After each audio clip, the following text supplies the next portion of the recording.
Hello, I'm Will and this is Mike with the Tabletop Donkeys. Hello. And in this video we'll be looking at issue 77 of Warhammer 40,000 Combat Patrol magazine, which came with a Heavy Weapons Squad for the Astra Militarum Combat Patrol. In fact, the bonus unit for that Combat Patrol that only comes with the magazine. So we'll be seeing how to build and paint that up, and then deploying it on the field, where it will be providing fire support for its comrades against a horde of Orks.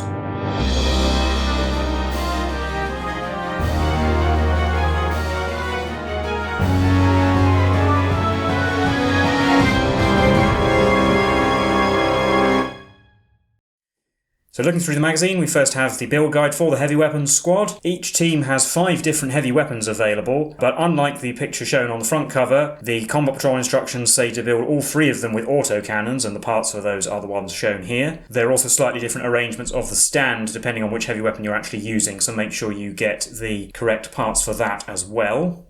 With the crewman, you can largely build how you want, although note that there are specific parts for the gunner for this type of weapon, which would be different to the one for the mortar, for example, so again, make sure you have the right parts. But the loader and or spotter can be made in a variety of ways, and it suggests not gluing the gun onto the base to start with, so that it makes it easier to paint. But you could glue the crew down and paint them on the base. That wouldn't be too difficult. Then we have their painting guide, which mentions that again. And these are just the same paint scheme as all the rest of the Cadians we've had. So starting with the undercoat of Abaddon black, and then Cadian flesh for darker skin or any leather parts, Wraithbone for pale skin and for their fatigues.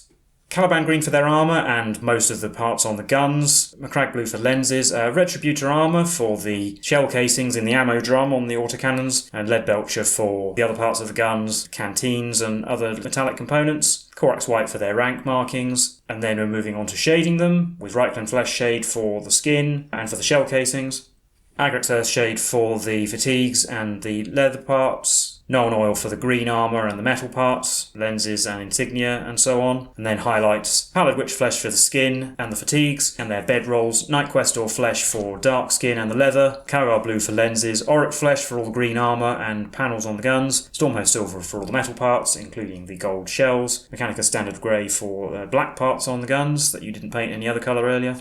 And then that's them complete apart from the bases, so you can then glue the guns down and using a texture paint for the base. Then a little bit of lore on Death World regiments of the Astra Militarum. Death Worlds are places very hostile to human life, either because they've got dangerous wildlife or extreme environments that make them fairly inhospitable. But these naturally will breed some of the toughest of Astra Militarum soldiers, often known as Death World veterans, such as those from Catachan, a jungle planet teeming with extremely dangerous wildlife, where only the strongest will survive.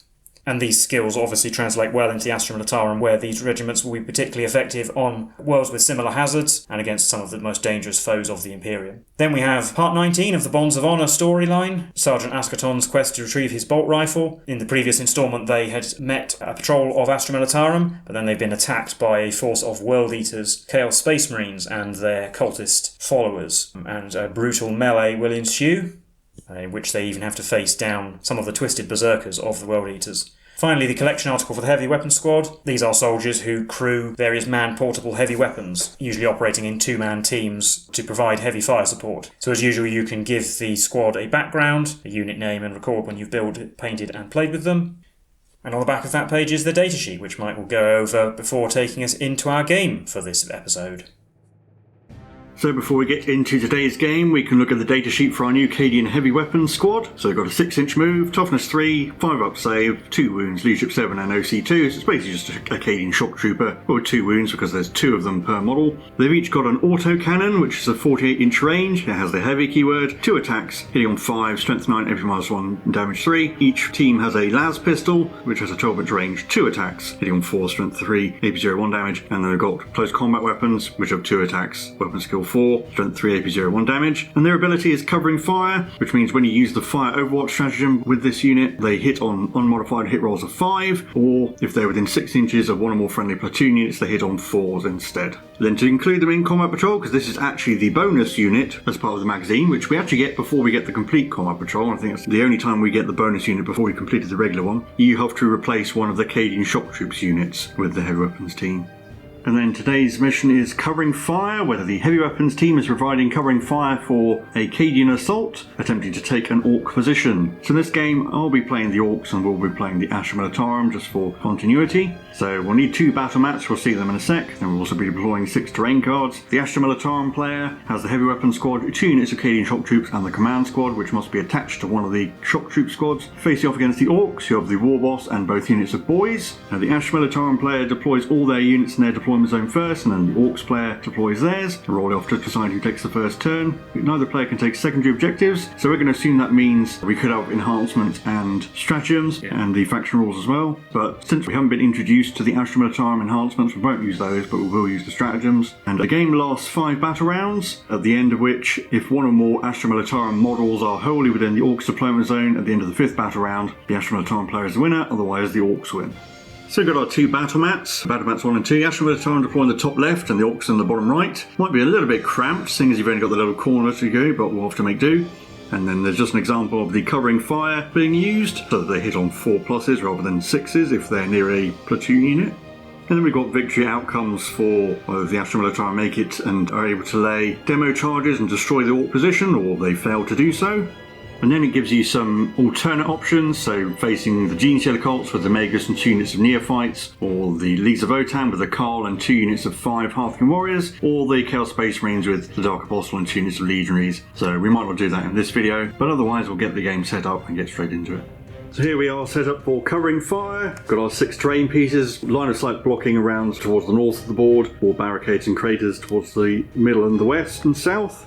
Quick look at the Ork deployment. So the War Boss is going in the front because he's the boss, and then we've got the other 2 units surrounding him basically.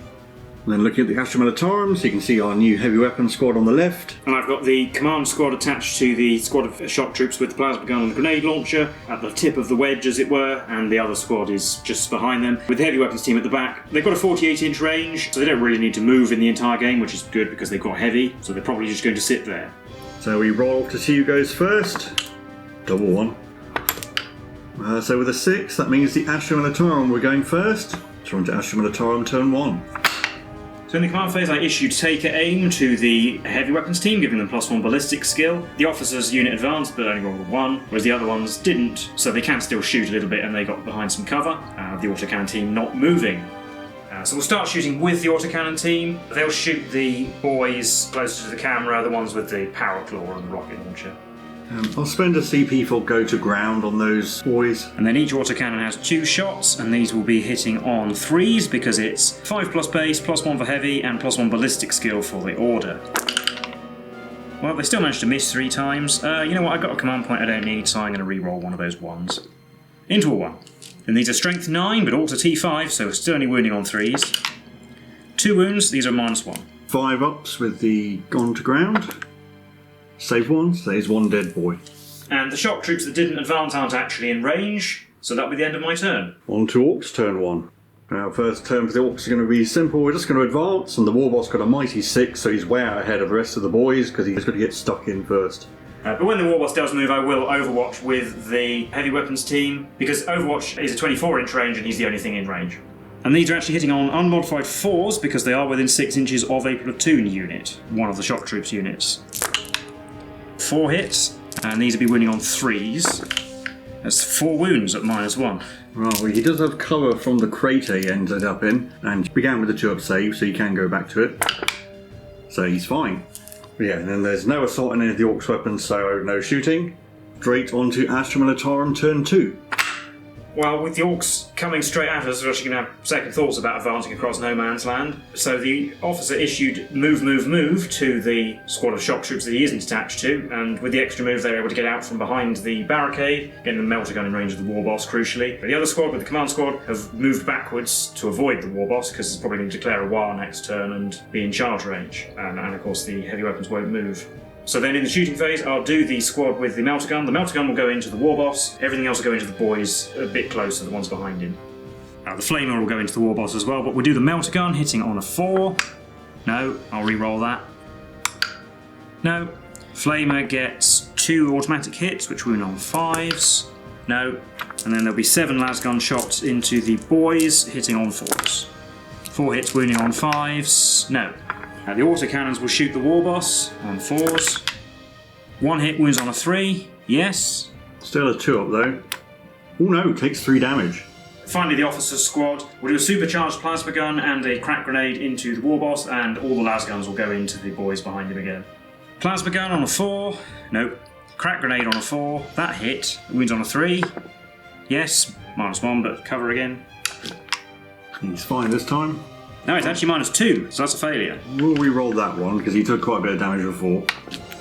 Oh, he succeeded. And then 12 shots from the las guns or the sergeant's auto gun on 4s and 5s.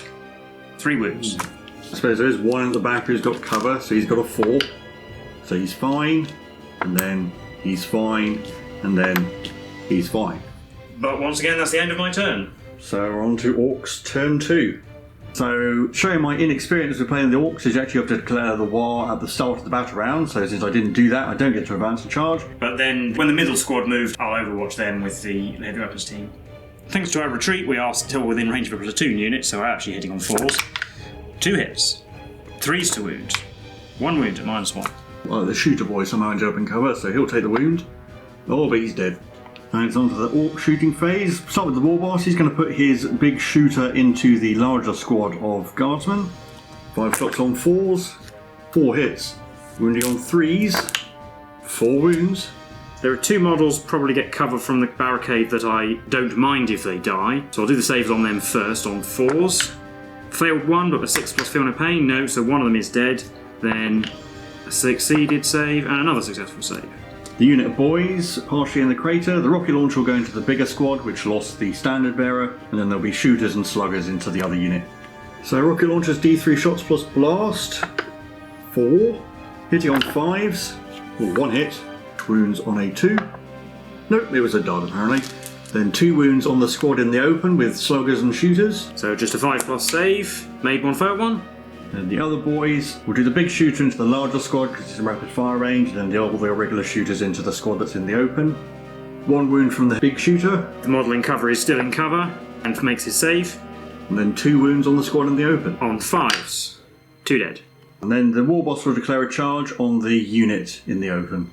And his charge is a 12, so he's definitely in. And then the boys behind him might as well try as well. But they probably need about 9. So 7.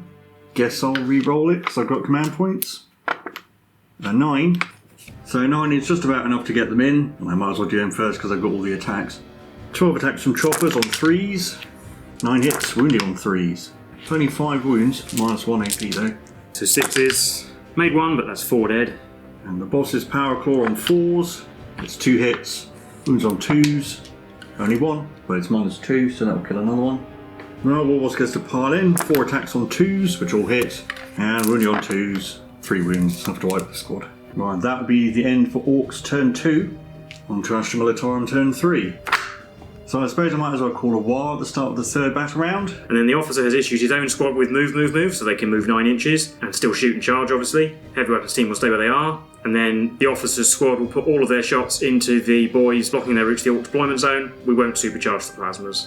Now we'll do a frag grenade from the grenade launcher, and I'll start with that. D3 plus 2 shots. So that'll be 4, which hit on 4s. 2, wounding on 5s. Nope.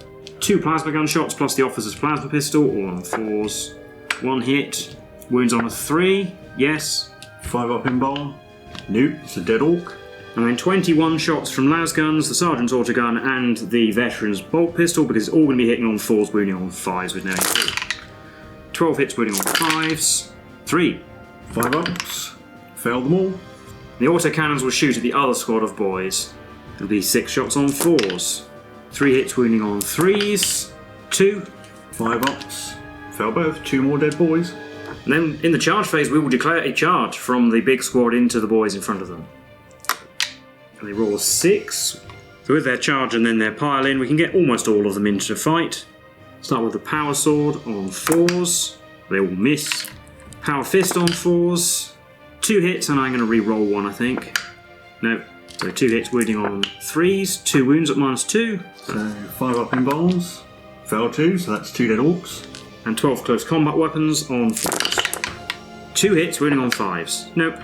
So the 4 remaining Orks in that unit get to fight back. 12 attacks from choppers on 3s.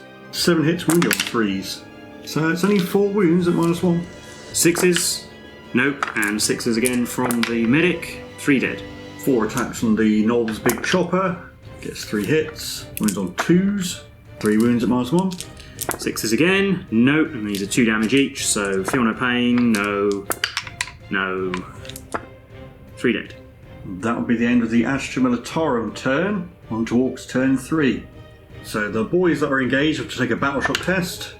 They fail with a 5. Then these unengaged boys are going to move to get into the fight. Well, the war boss advance so he can get into those shiny guns because he wants to get some of them for himself. Although when those boys did start their move, I'll overwatch them with the heavy weapons team. Hitting on 5s because they're not near a platoon unit anymore. 3 hits. Wounding on 3s. No, only 1. And the 5 up. Oh, which I made. We didn't actually bother to film it, but the 4 sluggers killed 2 guardsmen with pistol shots, so... yeah, we didn't expect it to do anything, so we didn't film it. Yeah, that was unexpected. But Then the charge phase, those boys will charge. An 11.